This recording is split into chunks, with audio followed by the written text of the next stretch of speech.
Bismillahirrahmanirrahim. Assalamualaikum warahmatullahi wabarakatuh. Di sini kami dari kelompok 10 Sistem Informasi Manajemen akan mempresentasikan terkait dengan bab e-commerce, pasar digital, barang digital. Di sini kelompok 10 terdiri dari saya sendiri, Aji Saputro, kemudian teman saya Afifah Nur Fajriana dan Siva Nur Izati. Yang pertama saya yang akan mempresentasikan yaitu tentang e-commerce dan internet. Yang pertama, e-commerce saat ini. E-commerce merujuk pada penggunaan dari internet dan web untuk transaksi bisnis. Secara lebih formal, e-commerce adalah tentang menyediakan transaksi komersial secara digital baik antar dan antara organisasi dan individu. Pada tahun 2006, pendapatan e-commerce kembali pada tingkat pertumbuhan yang kuat dan berlanjut menjadi industri penjualan retail dengan bentuk pertumbuhan yang paling cepat di Amerika Serikat, Eropa, dan Asia. Yang kedua, mengapa e-commerce berbeda? Secara sederhana, teknologi internet dan e-commerce jauh lebih kaya dan kuat dibandingkan dengan revolusi teknologi sebelumnya, seperti radio, televisi, dan telepon. Yang A, ada di mana-mana. Di dalam bisnis tradisional, pasar adalah sebuah tempat yang tampak secara fisik, seperti toko retail yang Anda kunjungi untuk melakukan transaksi bisnis. E-commerce berada di mana-mana pada setiap waktu.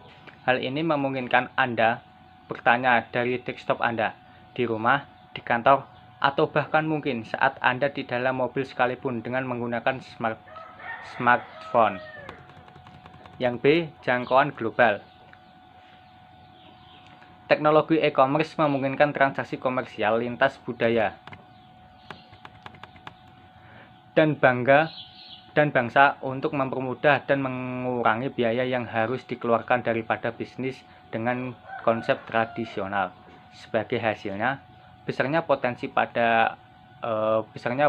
pasar untuk e-commerce secara kasar sama dengan besarnya populasi pengguna internet online di dunia. Yang C, standar universal. Satu fitur yang sangat menarik dari teknologi e-commerce adalah standar teknis dari internet, dan oleh karena itu standar teknis untuk menjalankan e-commerce adalah standar yang universal atau sama di belahan dunia manapun. Standar teknis universal dari internet dan e-commerce sangat menurunkan biaya masuk pasar, biaya yang harus dikeluarkan penjual untuk menghadirkan barangnya di pasaran. Kemudian yang D, kaya manfaat.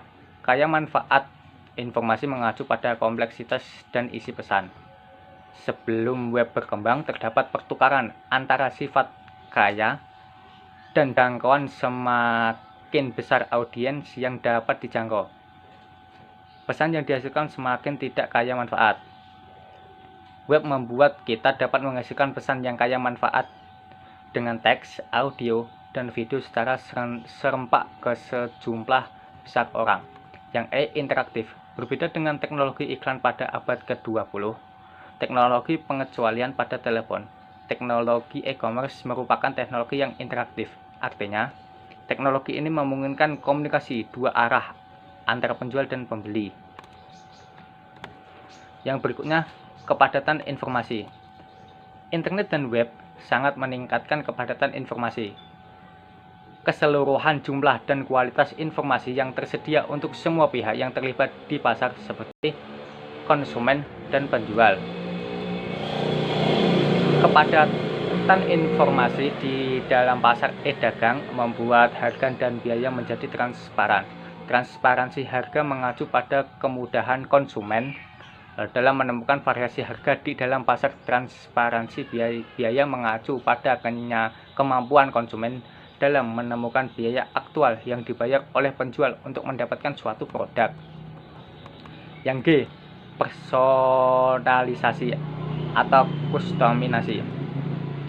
Teknologi e-commerce memungkinkan personalisasi. Penjual bisa menargetkan pesan pemasarannya kepada individu yang spesifik dengan cara menyesuaikan pesan dengan kebiasaan seseorang dalam melakukan klik nama, minat, dan pembelian terdahulu. Teknologi tersebut juga memungkinkan kostuminasi mengganti produk atau jasa yang sudah dikirim berdasarkan preferensi atau perilaku pengguna. Berdasarkan sifat interaktif dan teknologi e-commerce, banyak informasi tentang konsumen yang bisa dikumpulkan dari pasar saat terjadi banyak pembelian. Yang H, teknologi sosial, generasi pengguna konten dan jejaring sosial. Berbeda dengan teknologi sebelumnya, internet dan teknologi e-commerce telah berkembang menjadi sangat sosial dengan memungkinkan pengguna untuk menciptakan sesuatu sekaligus berbagai dengan teman-teman mereka dengan bentuk teks, video, musik, atau foto. Dengan menggunakan pola tersebut, pengguna bisa menciptakan jaringan sosial baru dan memperkuat jaringan sosial yang telah dimiliki. Yang ketiga, konsep utama dari e-commerce, pasar digital dan barang di dalam pasar global. Model bisnis untuk menentukan lokasi, waktu, dan pendapatan di dasarnya sebagian pada biaya dan distribusi informasi. Internet telah menciptakan pasar digital di mana jutaan manusia di seluruh dunia bisa bertukar informasi dalam jumlah yang besar secara langsung, instan, dan gratis. Pasar digital sangat fleksibel dan efisien karena mereka beroperasi dengan menurunkan biaya pencarian barang dan biaya transaksi, biaya menu yang lebih rendah, diskriminasi harga yang lebih tinggi, dan kemampuan untuk mengubah harga secara bersama sesuai dengan kondisi pasar. Pasar digital menyediakan banyak kesempatan untuk menjual produk secara langsung kepada konsumen dengan menggunakan perantara seperti jaringan distribusi retail secara online. Yang A, yang selanjutnya, yaitu barang digital. Pasar digital internet telah memperluas penjualan barang-barang digitalnya. Barang digital adalah barang yang bisa dikirim melalui jaringan digital. Pengaruh internet di dalam pasar untuk jenis-jenis barang digital tersebut tidak begitu menghasilkan banyak perubahan, dan kita bisa melihat hasilnya di sekitar kita setiap hari. Kemudian yang B, e-commerce, bisnis dan teknologi. E-commerce telah tumbuh dari beberapa iklan portal web pada tahun 2012, melebihi katalog bisnis dan pesanan pos. E-commerce merupakan kombinasi yang mengagumkan dari model bisnis dan teknologi informasi baru. Yang pertama, tipe-tipe e-commerce. Ada banyak cara untuk mengklasifikasi transaksi bisnis elektronik. Salah satunya adalah dengan melihat sifat dari partisipan. 3 kategori utama dari e-commerce adalah A. Bisnis e-commerce berbentuk bisnis ke konsumen, melibatkan pengeceran produk dan jasa ke konsumen individu. Yang B. Bisnis e-commerce berbentuk bisnis ke bisnis, melibatkan penjualan barang dan jasa di antara bisnis-bisnis. Yang C. Bisnis e-commerce berbentuk konsumen ke konsumen, melibatkan konsumen yang menjual secara langsung kepada konsumen. Yang kedua, model bisnis e-commerce. Yang pertama yaitu portal. Portal adalah pintu gerbang untuk masuk ke dalam web, dan seringkali didefinisikan sebagai situs di mana pengguna mengaturnya sebagai laman muka mereka. Beberapa definisi dari sebuah portal bahkan termasuk mesin pencari seperti Google dan Bing. Sedikit sekali yang memakai situs-situs tersebut sebagai laman muka. Yang kedua yaitu e-tailer. Toko retail online, biasa disebut e-retail, tersedia dalam berbagai ukuran. Dari Amazon yang sangat besar dengan pendapatan pada tahun 2011 sebesar lebih dari 48 miliar US dollar hingga toko lokal kecil yang memiliki situs web. Keunggulan utama dari e-retail adalah memberikan kenyamanan, biaya belanja rendah selama 24 jam per hari dalam hari per minggu, menawarkan pilihan yang banyak untuk konsumen. Berikutnya itu penyedia konten. Saat e-commerce memulai sebagai saluran global retail, ia semakin berubah menjadi sebuah saluran konten global. Konten secara luas didefinisikan sebagai sebuah bentuk dari kekayaan intelektual. Penyedia konten mendistribusikan konten informasi seperti video digital, musik, foto, teks, dan karya seni ke dalam web. Keunggulan utama dari penyedia konten adalah bahwa konsumen bisa menemukan konten online yang sangat banyak, sesuai, dan membeli konten ini dengan harga yang relatif murah untuk dimainkan, untuk dilihat di dalam beberapa perangkat komputer atau smartphone. Selanjutnya itu perantara transaksi. Situs yang memproses transaksi untuk konsumen pada umumnya dikelola oleh satu orang dengan menggunakan telepon atau dengan pos, disebut perantara transaksi. Keunggulan dari perantara transaksi online adalah bisa menghemat uang dan waktu, seperti menyediakan persediaan yang tidak biasa dari produk finansial dan paket berjalan di suatu tempat tertentu. Berikutnya, pencipta pasar. Pencipta pasar membangun lingkungan digital di mana pembeli dan penjual bisa bertemu, menampilkan produk, mencari produk, dan menetapkan harga. Keunggulan dari pencipta pasar online adalah mereka menyediakan tempat di mana para penjual bisa dengan mudah menampilkan produk mereka dan pembeli bisa dengan mudah membeli langsung dari penjual. Yang ke F, penyedia layanan. Sementara e-tailer menjual produk online, penyedia layanan menjual jasa-jasa online. Telah ada sebuah gebrakan di jasa online, aplikasi-aplikasi web 2.0, berbagai foto dan situs online untuk menyimpan dan membuat data cadangan. Semua menggunakan model bisnis penyedia layanan. Yang G, penyedia komunitas. Penyedia komunitas adalah situs yang menciptakan sebuah lingkungan digital di mana orang-orang dengan ketertarikan yang sama bisa bertransaksi berbagai hal menarik, foto-foto, video, berkomunikasi dengan orang-orang yang sesuai, menerima informasi yang relevan dan menarik, dan bahkan bermain fantasi dengan mengadopsi kepribadian online yang disebut avatar. Yang ketiga, model pendapatan e-commerce. Model pendapatan sebuah perusahaan menjelaskan bagaimana perusahaan akan memperoleh pendapatannya, menciptakan keuntungan, dan menghasilkan pengembalian atas investasi yang luar biasa. A. Model pendapatan iklan. Pada model pendapatan iklan, sebuah situs web menghasilkan pendapatan dengan cara menarik massa atau pengunjung dalam jumlah yang besar. Kemudian bisa diberikan penawaran. Model pendapatan iklan adalah model yang paling banyak dipergunakan dalam e-commerce. Dan tentu saja, tanpa pendapatan dari iklan, web akan menjadi sangat berbeda dari yang sekarang. Situs web yang memiliki pengunjung paling banyak atau yang terspesialisasi dengan tinggi memiliki pengunjung yang berbeda dan yang bisa mempertahankan perhatian pengguna, bisa memasang tarif yang lebih tinggi. Yang B, model pendapatan penjualan. Pada model ini, perusahaan memperoleh pendapatan dengan menjual barang-barang, informasi, ataupun jasa kepada konsumen. Sistem pembayaran mikro memberi penyedia konten sebuah metode biaya efektif untuk memproses transaksi keuangan yang sangat kecil dengan jumlah yang banyak. Yang C, model pendapatan pelanggan. Pada model ini, sebuah situs web menawarkan konten atau tarif layanan pelanggan untuk mengakses beberapa atau semua penawaran yang sedang berlangsung. Penyedia konten seringkali menggunakan model pendapatan ini.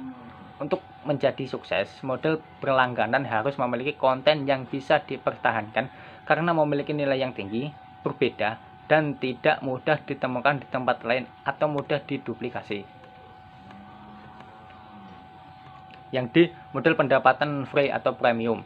Pada model pendapatan ini, perusahaan menawarkan layanan dasar dan konten secara cuma-cuma, sambil memasang tarif premium untuk fitur yang lebih maju atau khusus. Salah satu masalah dari model ini adalah mengubah orang-orang yang awalnya menjadi free loader pelanggan yang menggunakan layanan gratis untuk akhirnya bersedia menjadi pelanggan produk premium yang berbayar. Gratis bisa menjadi model penyebab kerugian. Yang ke-E, model pendapatan biaya transaksi. Pada model pendapatan ini, perusahaan mendapatkan bayaran untuk menyediakan atau melakukan sebuah transaksi. Model penerimaan biaya transaksi mendapatkan penerimaan yang luas karena biaya yang sebenarnya dalam menggunakan jasa tidak langsung terlihat oleh pengguna.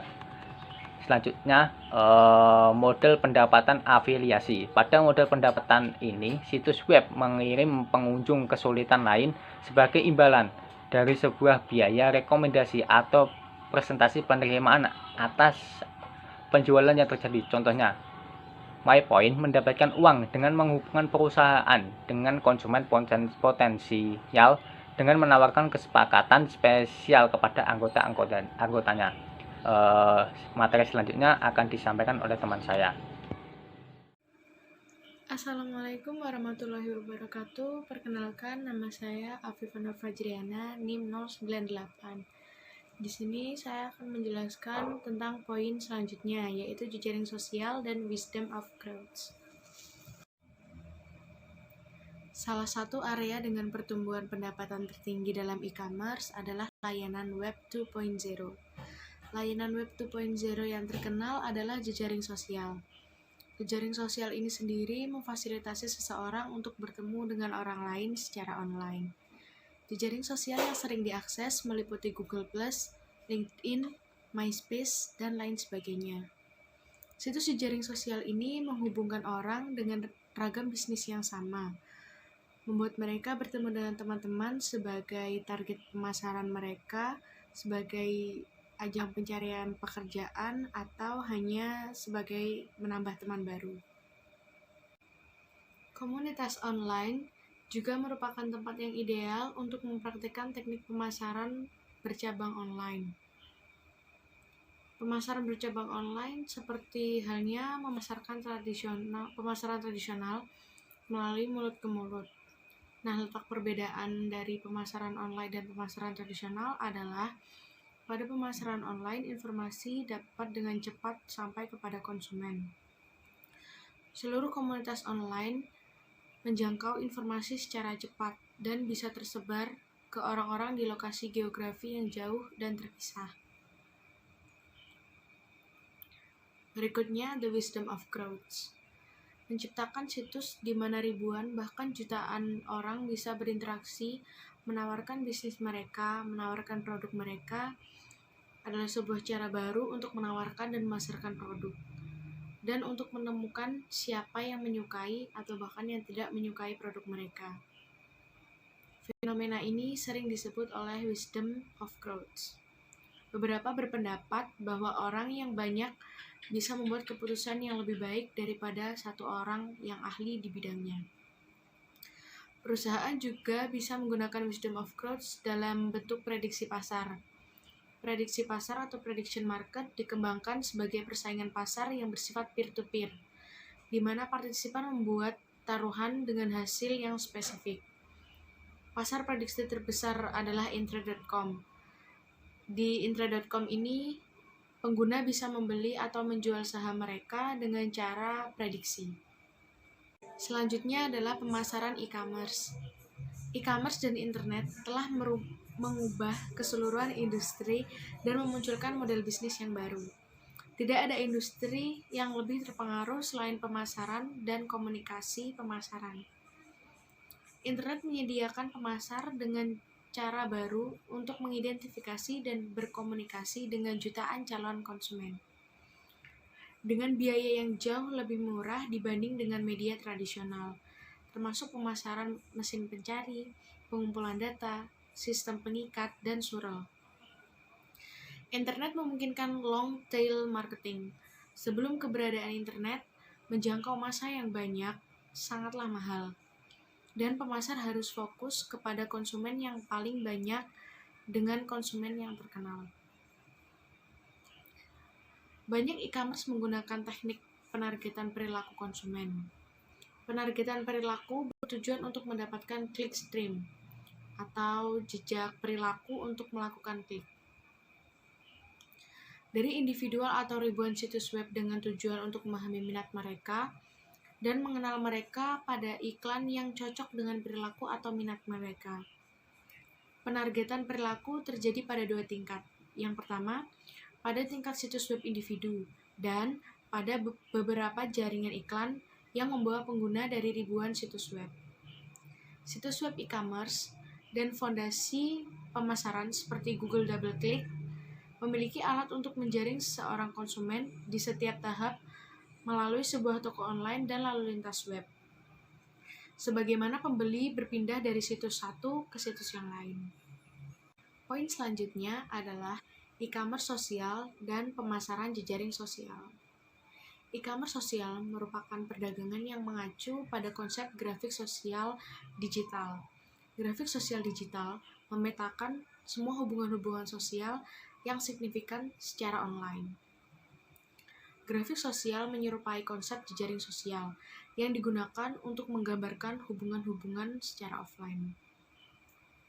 E-commerce B2B, efisiensi dan hubungan baru. Perniagaan antar perusahaan, business to business commerce atau yang sering disebut B2B, menggambarkan sebuah pasar yang besar. Proses perdagangan antar perusahaan sangat kompleks dan membutuhkan campur tangan manusia yang signifikan. Dan oleh sebab itu, hal tersebut menghabiskan sumber daya yang besar pula. Tantangan e-commerce B2B adalah perubahan pola yang sudah ada dan sistem pendapatan, serta perancangan dan pengimplementasian solusi terbaru B2B berbasis internet. E-commerce B2B mengacu pada transaksi komersil yang terjadi di antara perusahaan. Dengan semakin berkembangnya B2B, transaksi-transaksi tersebut terjalin melalui berbagai macam mekanisme. Sekitar 80% dari e-commerce B2B secara online masih menggunakan sistem kepemilikan untuk pertukaran data elektronik atau yang sering disebut EDI, yaitu Electronic Data Interchange. Perusahaan menggunakan EDI untuk mengotomatisasi transaksi e-commerce B2B dan melakukan pengisian ulang persediaan secara terus-menerus. Pemasok dapat mengirim data pengiriman kepada perusahaan yang melakukan transaksi pembelian secara otomatis. Perusahaan pembelian dapat menggunakan EDI untuk menyediakan kebutuhan produksi dan persediaan data mereka pembayaran kepada pemasok. Jaringan industri swasta atau private industrial networks atau yang sering dikenal atau sering disebut sebagai net marketplace umumnya terdiri atas perusahaan besar yang menggunakan sebuah situs web aman yang terhubung dengan pemasok dan rekan bisnis mereka. Net marketplace biasanya menjual barang langsung dan barang tidak langsung. Barang langsung di sini adalah barang yang digunakan pada proses produksi, seperti lembaran baja atau produksi badan mobil. Sedangkan barang tidak langsung adalah semua barang yang tidak terlibat langsung dalam proses produksi, yaitu perlengkapan kantor atau produk untuk pemeliharaan reparasi. Exostar adalah contoh dari net marketplace yang dimiliki industri, yang berfokus pada hubungan kontrak pembelian jangka panjang dan menyediakan jaringan umum serta platform komputasi untuk menurunkan ketidakefisienan rantai pasokan. Berikutnya, exchange secara independen dimiliki oleh pihak ketiga net marketplace yang menghubungkan ribuan pemasok dan pembeli untuk pembelian di tempat.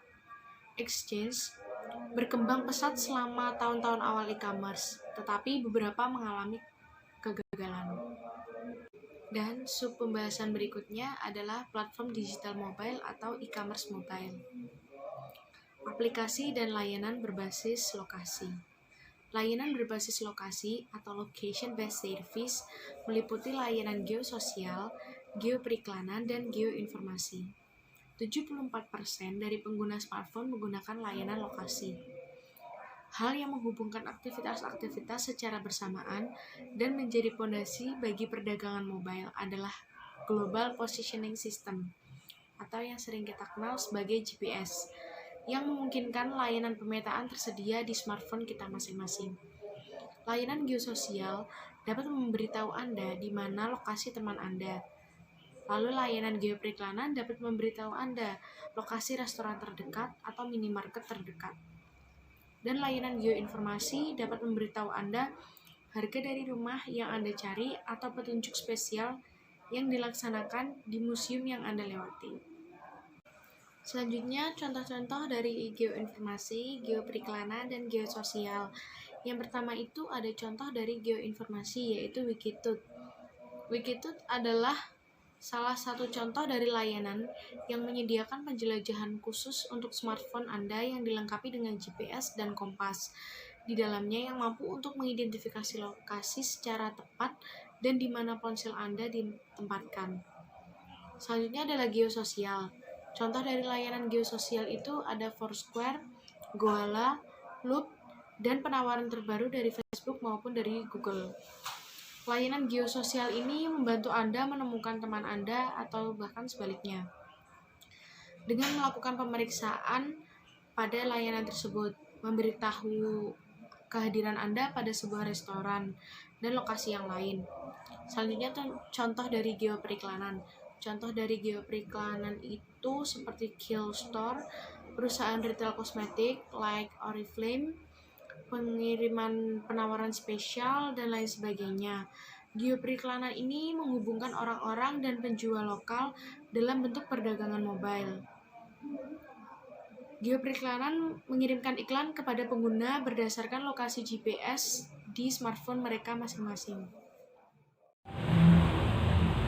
Assalamualaikum warahmatullahi wabarakatuh. Saya Siva Nur Izati, NIM 114, akan melanjutkan presentasi materi berikutnya, yaitu layanan perdagangan mobile lainnya. Bank dan perusahaan kartu kredit mengeluarkan layanan yang memungkinkan pelanggan mereka untuk mengelola akun mereka menggunakan perangkat mobile lainnya. Pelanggan JP Morgan Chase dan Bank of America dapat menggunakan ponsel mereka untuk memeriksa saldo, mengirimkan uang, maupun membayar tagihan. Yang lainnya yaitu Yahoo.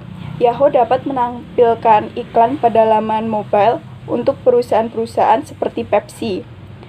Sedangkan untuk Google sendiri dapat menampilkan iklan yang terhubung ke pencarian ponsel pengguna sesuai mesin mobile sesuai dengan pencariannya.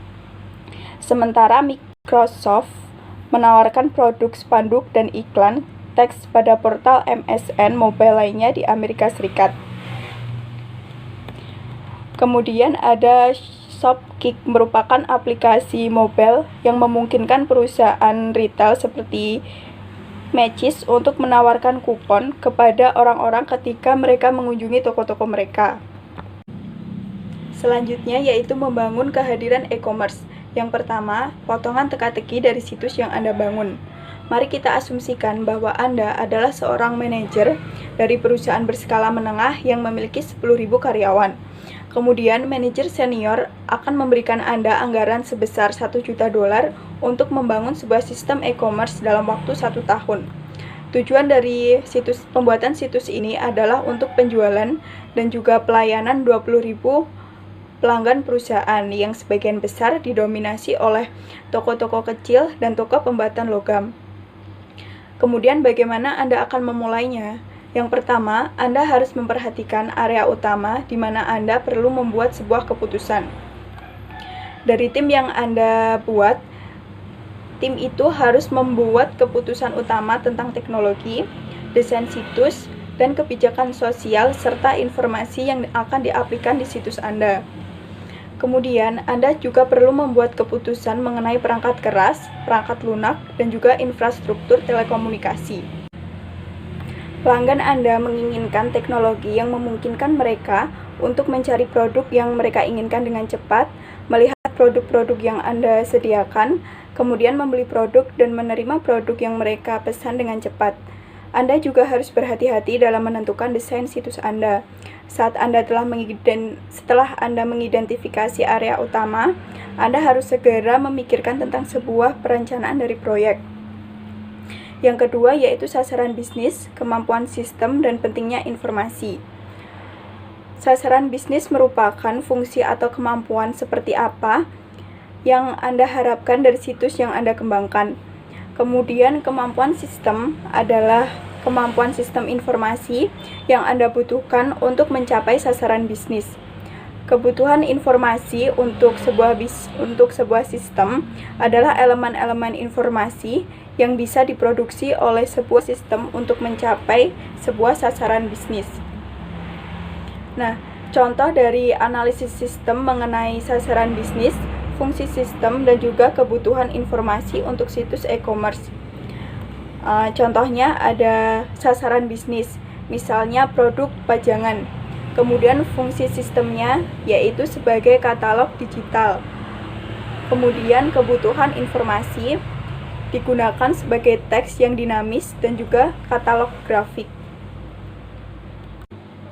Selanjutnya yaitu keputusan pengelolaan. Sebagian besar bisnis memilih untuk melakukan alih daya dengan membayar perusahaan lain untuk mengoperasikan situs web mereka. Artinya, perusahaan pengoperasian situs web bertanggung jawab untuk memastikan bahwa situs web tetap hidup dan dapat diakses dengan baik selama 24 jam dengan menyetujui pembayaran setiap bulannya. Selain itu, perusahaan juga dapat membeli atau menyewa sebuah server web dan memiliki kendali secara penuh atas pengoperasiannya. Selanjutnya ada anggaran situs web. Untuk pembangunan dan juga pengoperasian situs web yang sederhana dapat memakan biaya sebesar $5.000 di tahun pertama. Sedangkan untuk perusahaan-perusahaan besar yang memiliki level interaksi dan penghubung yang tinggi dengan sistem korporasi membutuhkan biaya sebesar berjuta-juta dolar untuk pembuatan dan pengoperasiannya dalam setahun. Misalnya, Bluefly yang menjual rancangan baju pria dan wanita secara online yang telah didiskon menginvestasikan lebih dari $5,3 juta untuk koneksi pengembangan situs webnya. Pada tahun 2011, Bluefly memiliki penjualan online sebesar $88 juta dan pertumbuhan penerimaan sebesar 10% atau 10% dari total penerimaannya. Sekian presentasi yang dapat kami lakukan. Apabila ada kekurangan kami mohon maaf. Wassalamualaikum warahmatullahi wabarakatuh.